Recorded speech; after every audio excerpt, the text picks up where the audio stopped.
What's going on, y'all? Welcome to episode 17 of the Fight Night Forecast, where we highlight, recap, and cover all things boxing. What's going on, y'all? I'm sure everybody's wondering, hey man, what's going on? This dude's in a car right now. I'm having a little travel day, man.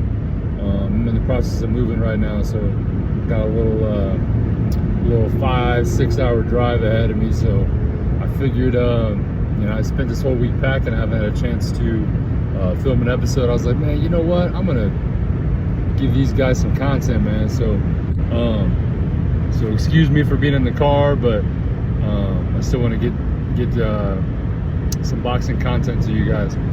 So let's look back at last week, man. We had Anthony Joshua, and he fought Robert Helenius. Helenius was a last-minute replacement. Man, Joshua had a crazy big knockout, you know. That's tough to do too, when you get in there last minute with somebody who you haven't trained for the past 8 to 12 weeks, or you know what I mean, or whatever it is, that however long it's been since you signed the deal for your fight, right? So man, that's something else. And honestly, props to Helenius, A, for taking the fight, and B, for man, he boxed well. He did. I thought Helenius did really good. He, was more of the distance fighter. He was trying to keep Joshua at the end of that jab a little bit. I think he might have had a little bit of a reach advantage. I'm not 100% sure on that, but yeah, he looked good. And honestly, Helenius won some rounds in there, in the mix for sure. I think there was even one. I don't think it was the unofficial card, but one of the judges or something had Helenius actually like up one round or something like that going into the round that he got knocked out in. So man, I mean, I'm hyped, bro, because I'm a Joshua fan. I like Helenius. I think he's what, 32-4 now, or something, 32-3 or something like that. So man, no knock on his career, and I think he could still get some big fights coming down the road. But yeah, I think Joshua looked good. I think Joshua's, he's still trying to kind of work out that boxing, the boxing skill he's trying to develop, because he's been so one-dimensional for so long. I think now he's like kind of moving more towards that, more of a boxer style, boxer puncher style, maybe, if you will. But yeah, I think he's still kind of hammering some things out. So I think that this is kind of a perfect fight for him to bank some rounds, get back in the swing of it. I know he said that he's planning on being a lot more active. He said he feels like, I think he said in the post-fight press conference, he said that he had only had one fight per year since 2019 or something like that. So he said that, before that he was fighting 2-3 times a year, and he wants to get back to that. So I'm hyped on that, man. The more I see AJ in the ring, the better, personally. But it's just, inactivity is one of the worst things a fighter can run into, you know what I mean? And I think we're starting to see that a lot more. These guys that are, taking one fight, maybe less, a year, man, you're starting to see kind of that ring rust hit him a little bit, So yeah, let's see him be a little more active, man. I think really the next best thing is going to be him fighting Wilder. I think him and Wilder, that setup is there. They both just pretty much fought the same guy. Actually, I think they did. The last fight that Wilder had was him also. Wilder's been going back and forth trying to get this fight with Andy Ruiz and all that, and it's just falling through. He's calling out Usyk, and that's not working either. So I think, man, give us Joshua Wilder, man. I think that's a fight we've been wanting to see fight the past 5 years, but I think now is the best time to have that fight. I think both guys are almost the best version of themselves now. Joshua went and kind of got schooled by Usyk a little bit and was forced to go back to the drawing board, right? And then obviously we had the trilogy with Fury and Wilder. That kind of left Wilder schooled a little bit. He had to go back to the drawing board, get with Malik Scott and do a little, learn more boxing skill and switch his game up a little bit. So both guys now are like working on more skill and like more boxing ability, as opposed to just relying on their size and their heavy punching power. So I think this is going to be a better fight now than 4 or 5 years ago when we originally wanted this fight, or when they were originally trying to make it, you know? So yeah, I'm hyped for that, man. I think that's going to be good. So yeah, hyped to see Joshua, man. I'm excited to see this build up, hopefully, to this Wilder Joshua fight. Let me know in the comments, man, who do y'all think would win that, man? I mean, I don't know. I really don't know. I'm kind of a Joshua fan. Joshua was one of the first guys that kind of got me back into the sport during that little bit of a dry spell, I feel like, that I was kind of out of it. For those of you guys that don't know, you know, I used to be big into it with my pops, man, back in the, you know, I was a shorty, man, watching boxing with my dad in the late 90s and early 2000s, you know, and then my dad kind of got out of it. And, you know, I kind of did too. And then, you know, recently in the past, you know, 6-7 years, I've gotten big into it again, man. So Joshua was kind of one of those first guys that I started watching where I was like, man, this dude's got it, bro. He's you know, big, you know, strong, power punching heavyweight. You know, he took out Klitschko, and, you know, kind of watched him in his, you know, first fight with Dillian White, and yeah, man, so super cool. But anyway, big fan of Wilder too, because Wilder's kind of that guy that a lot of people never expected would make it as far as he did, you know what I mean? But started boxing when he was like 21, 22, you know, and made a name for himself, became a world champion.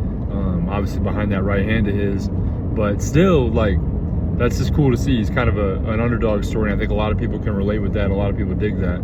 I know I do, for sure. So moving forward, man, we had another great bout between two Mexican warriors. You know, we got Navarrete and Oscar Valdez. Man, that was just another one of the great Mexican bouts we've seen, man. Right up there with Julio Cesar Chavez, and, you know, all those Mexican greats, man. Canelo. I mean, I'm telling you right now, man, like, man, Barrera. I mean, all those guys, bro. Like, that was a showdown. Like, that was literally, man, I'm hyped on it. Man, I didn't think Navarrete was that good. I mean, I knew he had a really good record. I knew he was a world champion, but, you know, to see him fight someone the caliber of Oscar Valdez, I was like, man, we'll really see tonight how good he is. But man, he definitely lived up to the test. You know, he looked good. He's a little unorthodox. You know, he's got that, that lunging, like that lunging lead hand that he throws, and he's just a little, like, kind of, for me, just in my head, he's a little off balance and a little, like, you know, just kind of, he throws big shots and kind of gets himself off balance a little bit. But yeah, man, I was impressed. And Oscar Valdez, you know, no shame on his name. You know what I mean? He did lose that fight. It was a unanimous decision, but, you know, Valdez is still, you know, former world champion. I think he's still competitive with the most of them. I think Shakur honestly beats both those guys. I mean, he already beat Valdez. I think he beat Navarrete too, but there's just something to be said, I think, that this 2 fights in a row now that Valdez has kind of lost, you know, due to just that high guard, you know. It seems like he's just holding on to that high guard too much. He's not moving his head very often, and, you know, there's something to be said about that. When you got 2 guys now that have beat you pretty badly, and, you know, just, I'm all for the high guard. Like, I think that, you know, you find your style and you stick with it and you execute it, right?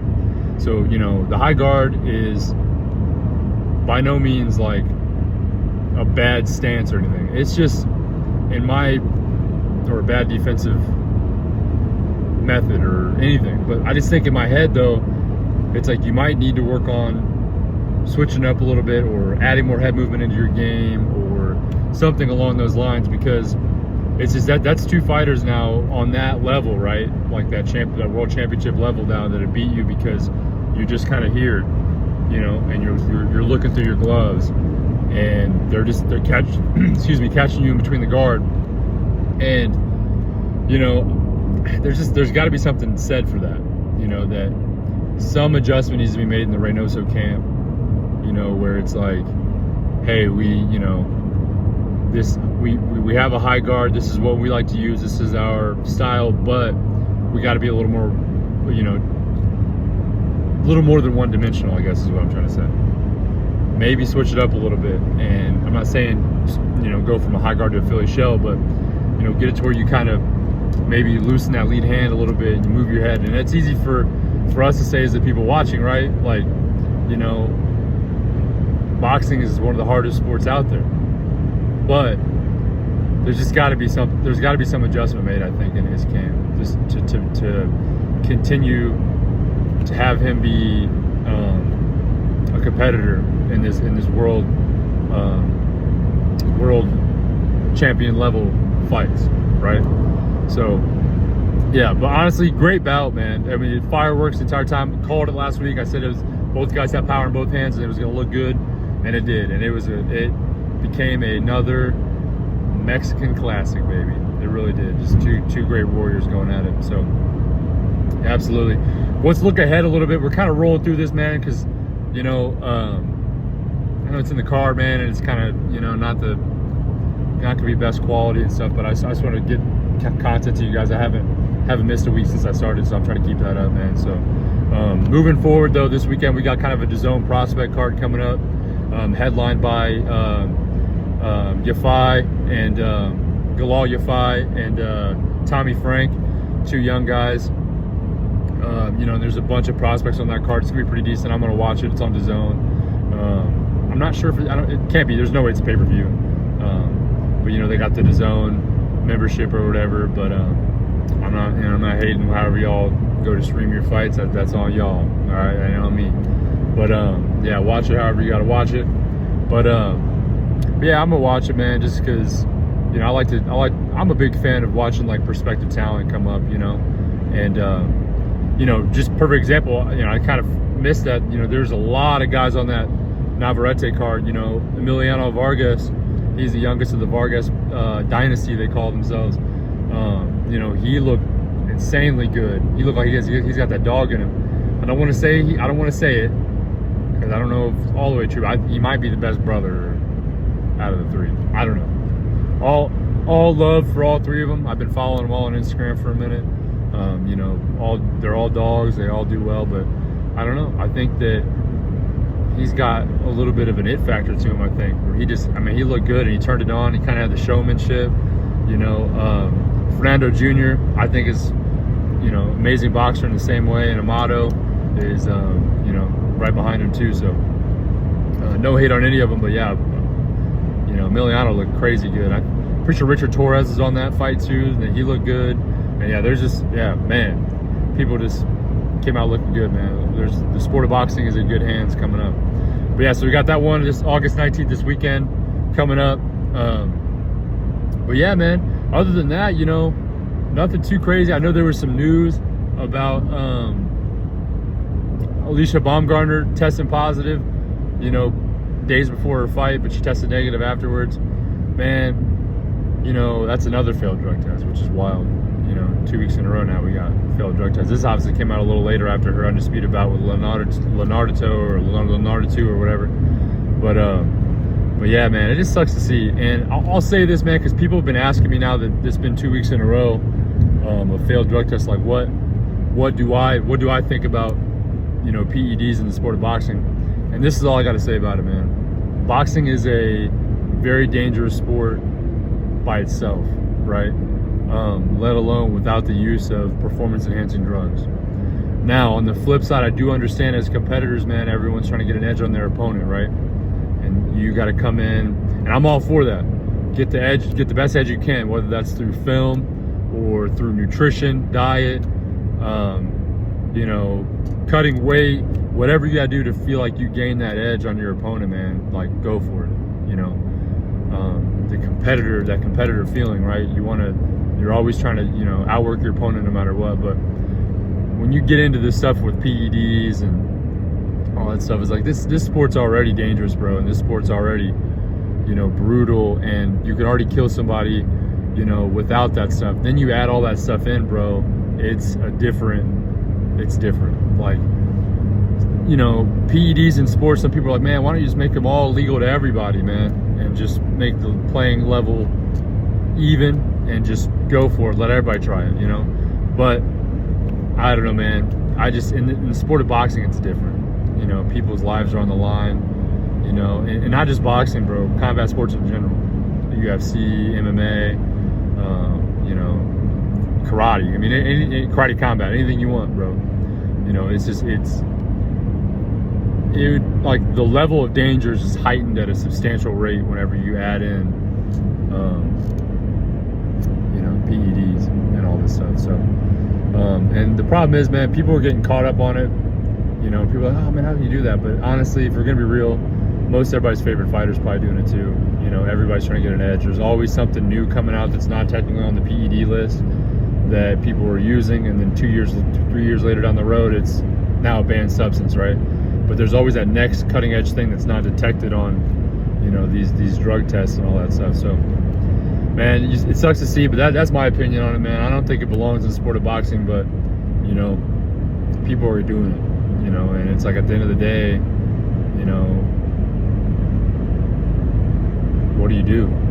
You know, more extensive drug testing? Like, I don't know. What do you guys think in the comments, man? Let me know. That'd be question of the week right there, man. Let me know what you guys think about the use of PEDs in boxing, man. Tell me your guys' opinion. What do you think? Maybe you've had some experience with it or whatever. You know, what do you think?